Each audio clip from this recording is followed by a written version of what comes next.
10 days, Candida, adios. Most people find Candida to be the root issue of all of these other symptoms and all these other diseases.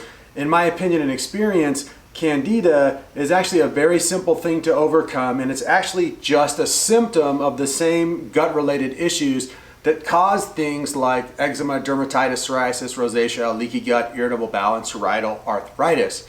In today's video, I want to give my 10-day Candida cleanse with a high-fat approach.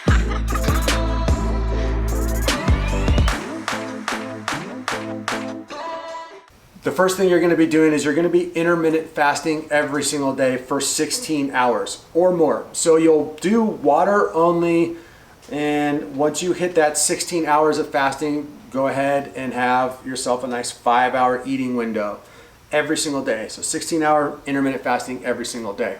Also, there's a position called the Thai squat or the deep squat, and this is where both of your heels are firmly on the ground and your butt is hanging out in the deep squat position. This needs to be done every single day for for a minimum of 15 minutes.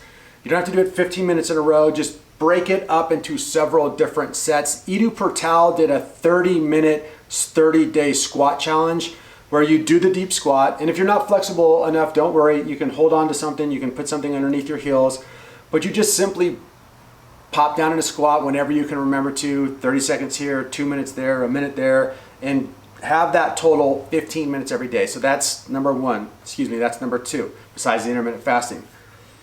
Number three, you want to dry brush your entire body every single day from head to toe. It takes about 2 minutes. You can do it for longer than that. I do have a dry brushing video giving all the details of how to do it. There's a million directions and examples out there. Dry brushing is super simple. We also daily want to do some type of yogic twist, and there's tons of them out there. I'll give you guys a few examples of them right here.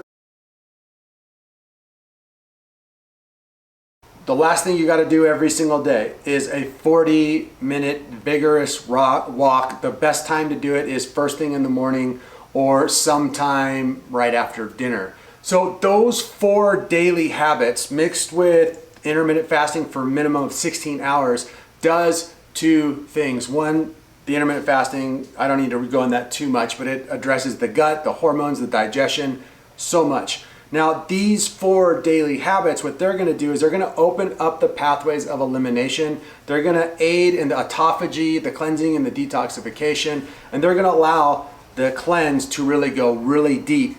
Don't skip these details. These 4 things make a huge difference in this 10 days.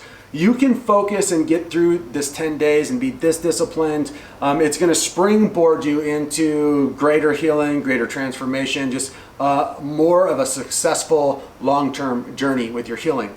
In this 10 days, besides those 4 daily habits and the intermittent fasting, you also wanna get 4 coffee enemas in any time that you want, and 2 salt flushes in during some time during that 10 days. Don't do the salt flush and the coffee enema on the same days. Give them their own day.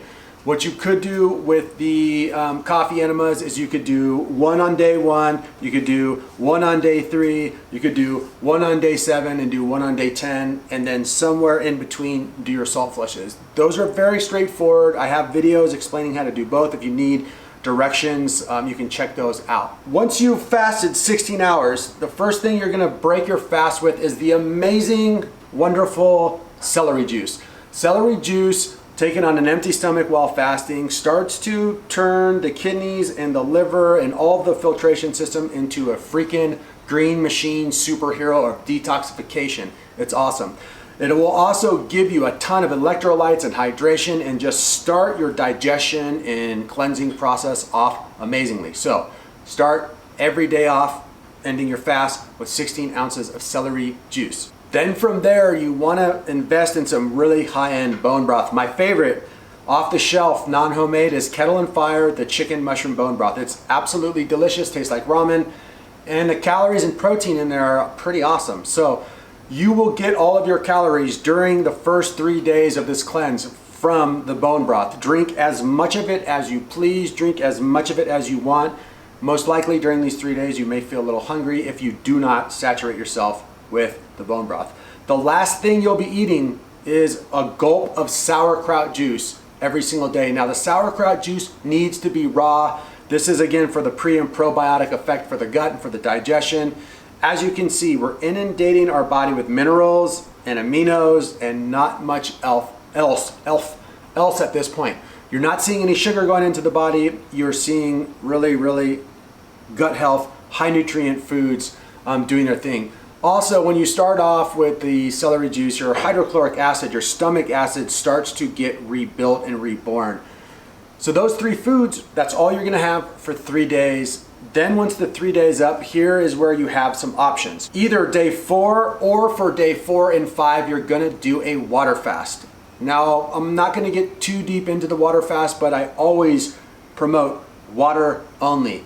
No electrolytes, no teas, no nothing. Reason being is my experience with water fasting has showed me 2 things. That the body is gonna have a deeper level of cleansing when it has to, when it's forced to dip deep into its reserves, which means it's got no electrolytes, no nutrients, no nothing to kind of trick it. We want it to be going, I don't have anything, I need to dip into my reserves to get stuff. So that's one thing I know is very important about water fasting. Number 2, and this won't relate to this fast because it's so short, but when you're fasting, you want to feel your hunger, because there's a big difference between being hungry and then kind of like feeling like you need to eat but not hungry, and then losing your hunger and then getting true hunger. True hunger is the key to water fasting. Once you hit true hunger, that real feeling of real hunger, you break the water fast. That's when you start to refeed, and that's when you can start the process all over again. But if you're taking a bunch of stuff that confuses your body, you never actually feel the true hunger. Sorry for the rant. So you'll either water fast, a pure water fast for day 4 or day 4 and day 5. During your water fast, make it fun, make it a staycation. Try to schedule this so that your water fasting is happening on days that you don't have anything to do. So you can watch a bunch of movies, you can take baths. This is a great day to do your coffee enema, your water fasting days. You can do 2 of them on back-to-back days and really flush the system. You're gonna either be at day 5 or day 6. So for the rest of the time, you will go back to that original diet. So intermittent fasting for 16 hours, then the celery juice, bone broth, the gulp of sauerkraut juice. But then here's how we can add some calories and some deliciousness to round out the 10 days. Have yourself a big chunk of salmon or wild caught fish every night for dinner once you get through that water fast. Along with the fish, I think it's fine to take a tablespoon or 2 of MCT oil. This will help detoxify the body. The toxins will bind to the fat. The pathways of elimination from the 4 poses and the 4 habits will be open, and so the toxins and the candida issue will just blah, blah, and balance itself out. 10 days, candida, adios. Okay, so here is a little recap. 10 days long. Every single day you're doing a minimum of 16 hours intermittent fasting. There's 4 daily habits to do every single day. That's a deep squat, a yoga twist, a dry brush, and a 40-minute vigorous walk at some point. During the total 10 days, you gotta do 4 enemas and 2 salt flushes. Days 1, 2, and 3 are celery juice, bone broth, and sauerkraut juice only. Day 4, water fast. Day 5, optional water fast. The rest of the time, bone broth after a 16-hour fast, 16-hour fast, celery juice, bone broth, sauerkraut juice, and then as much salmon as you need, plus a tablespoon or 2 of MCT oil. And that will take you 10 days and bring you right into the promised land. Transition from that back to your nice, clean, healthy, fat-based diet, protein-based diet. And your candida will be bye-bye. Your gut health will be very improved. You may have lost some body fat, and you may have a new relationship to food. And I hope you guys have a great time doing this.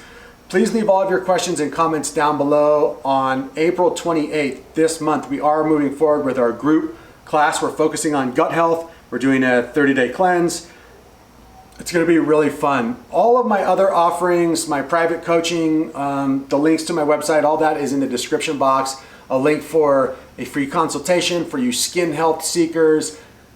Thanks for watching these videos, you guys. Much love to you. I hope these things help you on your journey towards whatever that is. If you're new to this channel, remember to subscribe and share. If you're old to this channel, remember to hit the notification bell. On the Instagram, you can find me there. My name is Stuart, Rob Stuart, but in real life, I'm just Rob Stuart. My childhood friends call me Robbie. My girlfriend calls me Robbie. My parents call me Robbie. And my college baseball teammates call me Bobby.